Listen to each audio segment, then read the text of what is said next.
শীতল রাজকে লক্ষ্য করছে। সে কি কখনো শীতলকে ভালোবাসতো? শীতলের মাথায় অনেকগুলো প্রশ্ন ঘুরঘুর করছে। রোজার মৃত্যুর কারণ কি? সে কাকে ভালোবাসতো? কী কারণে সুইসাইড করলো? রাজ কেন শীতলের সাথে এমন জঘন্য বিহেভিয়ার করছে? রোজার ঘটনার সাথে রাজের শীতলের সাথে যা করেছে সেগুলোর সম্পর্ক কী? শীতল ওটা বুঝতে পেরেছে। রোজার সুইসাইডের সাথে নিশ্চয়ই তার কোনো ভূমিকা আছে।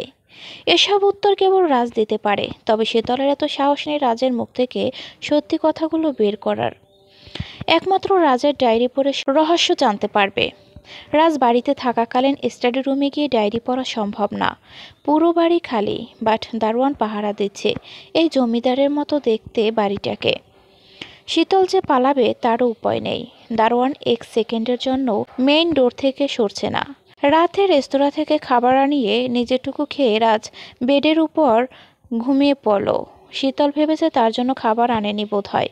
শীতল বেডে যেতেই দেখলো টেবিলের উপর খাবারের প্যাকেট। যাই হোক, লোকটার মনে একটু মায়া হলেও আছে। বাট একবার বললেই হতো আমার জন্য খাবার এনেছে। শীতল খেতে খেতে ভাবছে কখন যে ডায়েরি পড়বে আর সব কিছু থেকে মুক্তি হবে, বিশেষ করে রাজের থেকে। খাবারগুলো খেয়ে নাও ডার্লিং, না খেলে দুর্বল হয়ে যাবে, তখন তোমার থেকে প্রতিশোধ নিতে পারবো না। আমার আবার দুর্বলদের কষ্ট দিতে ভালো লাগে না। চোখ বন্ধ থাকা অবস্থায় রাজ কথাগুলো বলল শীতলকে। শীতল ভেবাচাকা খেয়ে গেল রাজের কথা শুনে।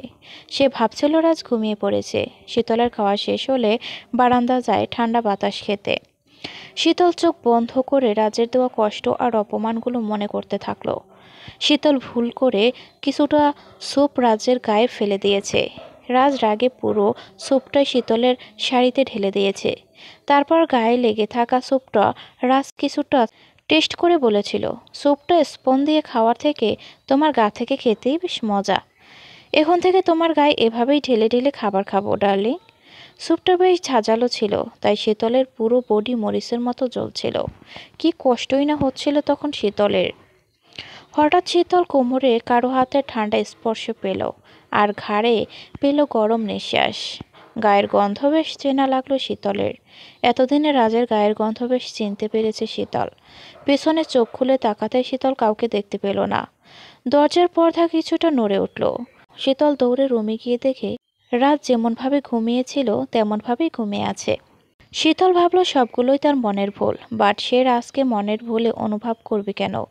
যে কারণেই রাজ তার সাথে এমন ব্যবহার করুক না কেন, তারপরেও রাজ অন্যায় করেছে আর সে অপরাধী। শীতল বেডে রাজের পাশে শুতে রাজ তার কানের লতিতে কামড় দিল। শীতল একটু চিৎকার করাতেই রাজ শীতলের মুখে আঙুল রেখে বলল, শশ, এত চিৎকার করো কেন? স্বামীকে একটু আদর করো না, আর নিজে আদর নিতেও চাও না। শীতল সেই রাতে রাজের ছোঁয়াগুলো অনুভব করলো। আজ তার ঘৃণা লাগছে না। সব হয়েছে ডায়েরিতে শীতলকে ভালোবেসে রাজ সে কথা জানার জন্য। শীতল মাঝরাতে জেগে উঠল। রাস্তাকে জড়িয়ে ধরে ঘুমিয়ে আছে। শীতল রাজকে ছাড়িয়ে শাড়ি ঠিক করে স্টাডি রুমে গেল। ডায়েরিটা নিয়ে পড়তে শুরু করলো। সেখানে বিভিন্ন ঘটনার কথা লেখা ছিল। শীতল যেখানে যেখানে যেত রাজও সেখানে সেখানে যেত। সেসব কিছু ঘটনার কথা লেখা ছিল। শীতল যেদিন যে রঙের ড্রেস পরতো তাও লেখা আছে ডায়েরিতে। ডায়েরিতে একটা জিনিস দেখে শীতলের চোখ আটকে গেল। শীতল ডায়েরিতে একটা নূপুর দেখতে পেল, যেটা ও কক্সবাজারে বেড়াতে গিয়ে সমুদ্রে ফেলে দিয়েছিল। শীতলের নূপুর সমুদ্রে যখন পড়ে গিয়েছিল তখন ওই স্থানে হাঙর ওঠানামা করছিল, যার জন্য নূপুরটা সেখানে ফেলেই কাঁদতে কাঁদতে হোটেলে ফিরে আসতে হয়েছিল। তারপর হোটেল স্টাফের কাছ থেকে জানতে পেরেছিল একটা ছেলে নূপুর আনতে নাকি হাঙরকে উপেক্ষা করে সমুদ্রে লাফ দিয়েছিল। শীতলের বুঝতে বাকি রইল না সেই ছেলে রাজ ছিল। রাজ তাকে এত ভালোবাসে আগে থেকেই, আর সেটা শীতল জানতেও পারল না। এজন্যই তো শীতল মাঝে মাঝে তার পছন্দের জিনিসগুলো রুমে দেখতে পায়। রাজ তার পছন্দ অপছন্দগুলো জানে, এজন্যই তো এসব করে। শীতল রাজের ডায়েরিতে আরেকটা পেজ পেল, সেরা, যেটাতে রোজা লেখা ছিল। সম্ভবত রাজ রোজার ডায়েরির একটা পেজ ছিঁড়ে তার এখানে রেখেছে। ডায়েরিতে স্পষ্টভাবে কি যেন লেখা ছিল। শীতল ভালো করে লেখাটা পড়ল। শীতল প্রায় জ্ঞান হারানোর মতো সিচুয়েশনে পড়ল লেখাটা দেখে। রোদ লেখা ছিল পেজের নিচে। সেখানে আমি তোমাকে ভালোবাসি রোদ, এই লেখাটা স্পষ্ট ছিল। শীতল বুঝতে পারল রোজা তার ভাইকে ভালোবাসতো, বাট তার ভাই কি রোজাকে ভালোবাসতো? আর রোদ কিভাবে রোজাকে ধোঁকা দিল? কি এমন করেছিল রোদ? শীতলের মাথা নষ্ট হয়ে যাচ্ছে এতগুলো প্রশ্নের সম্মুখীন হয়ে। তবে সে একটা ধারণা পেয়েছে, বোধহয় রাজ তার বোনের মৃত্যুর জন্য শীতলের ভাইয়াকে দোষী বানিয়েছে, আর রোদের উপর প্রতিশোধ নেওয়ার জন্যই শীতলকে ভাবে কষ্ট দিয়ে যাচ্ছে। ভোর হয়েছে। পুরো ডায়েরি পড়ার আগেই তার রুমটা লক করে শীতল নিজের রুমে যায়। রাজ এখনো ঘুমিয়ে আছে। রাজের শার্টটা ফ্লোরে পড়ে আছে। শীতল রাজকে কিছুটা লক্ষ্য করলো। রাজকে একদম নিষ্পাপ শিশুর মতো লাগছে। অথচ এই রাজ শীতলকে ধর্ষণ করেছে, আর প্রতিনিয়ত শীতলকে অপমান করেই যাচ্ছে। আবার সে নাকি শীতলকে ভালোবাসতো কখনো। শীতল বিদ্রূপের হাসি দিয়ে ওয়াশরুমে চলে গেল, শাওয়ার ছেড়ে দিয়ে। রাজের 2 দিন আগে রাতে বেল্ট দিয়ে শীতলকে যেভাবে কুকুরের বিড়ালের মতো মেরেছিল, তার কথা ভাবছে শীতল। রাতে এত অত্যাচার করেছে, সে সকালে তা কত সহজে ভুলে গেল। কি নিষ্ঠুর দুনিয়া। সকালে রাজ রেস্তোরাঁ থেকে খাবার আনিয়ে খেয়ে অফিসে চলে যায়। শীতল সেই সুযোগে তার মায়ের সাথে দেখা করতে গেল পার্কে। রাজ তাকে বারণ করেছে নিজের পরিবারের সাথে যোগাযোগ না রাখতে, তাই শীতল লুকিয়ে গিয়েছে দেখা করতে। রাজ জানতে পারলে তাকে যেতে দিবে না। রাজের তেমন কাজ নেই, তাই সে বাড়িতে এসে পড়ল তাড়াতাড়ি। বাড়িতে এসে শীতলকে দেখতে পায় না রাজ। রাজ বুঝতে পেরেছে শীতল তার পরিবারের কারো সাথে দেখা করতে গিয়েছে। রাজ রেগে পুরো আগুন হয়ে গেল। কোট আর শার্ট খুলে মাথায় পানি দিল রাগ কমানোর জন্য।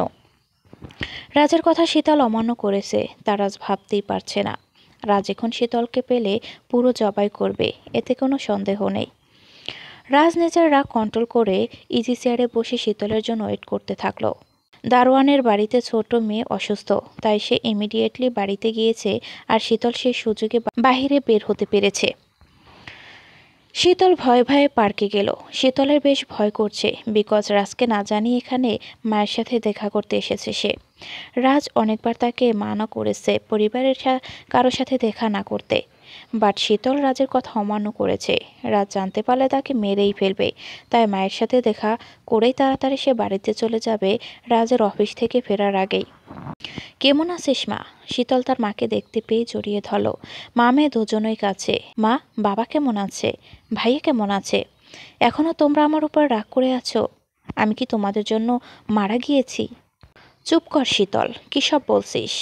তুই তোর বাবাকে আর ভাইকে কষ্ট দিয়েছিস, তারা তোর উপর রেগে আছে, কিন্তু তোকে ওরা ভালোবাসে। একদিন ঠিক তোকে মেনে নিবে দেখবি। তাই যেন হয় মা। তোর কি অবস্থা শরীরের? রাজ কি তোর খেয়াল করে না? শীতল সত্যিটা তার মাকে জানাতে চায় না, তাই কিছুটা মিথ্যা বলো। তা না মা, রাজ আমাকে অনেক ভালোবাসে, সে আমার অনেক কেয়ার করে, আমার পা মাটিতে নামতে দেয় না। আসলে তোমাদের ছেড়ে এসেছি তো, তাই এমন দেখাচ্ছে। তোমাদের জন্য মন খারাপ হয় ভীষণ। সত্যি বল, তুই রাজের সাথে সুখে আছিস? হ্যাঁ মা, আমি সুখে আছি। আমি তোকে কিছু কথা বলবো মা। আমাদের সোসাইটি নিয়ে চলতে হয়, তাই আমার মাথায় হাত দিয়ে বল, তুই কখনো নিজের সংসার ছেড়ে আসবি না। রাজের সাথে থাকবি মৃত্যুর আগ পর্যন্ত। রাজকে স্বামীর মর্যাদা দিবি সব সময়। বাঙালি মেয়েদের একবার বিয়ে হয়, তাই জীবন দিয়ে হলেও সেটা টিকিয়ে রাখবি। তোর বাবার কাছে সম্মান আগে। তুই একবার তার সম্মান নষ্ট করেছিস, কিন্তু আর কখনো করবি না, তাহলে তোর বাবা আর বেঁচে থাকবে না। শীতল স্তব্ধ হয়ে গেল মায়ের কথা শুনে। মা এসব কি বলছে? সে কিভাবে রাজের মতো অমানুষের সাথে সারা জীবন থাকবে?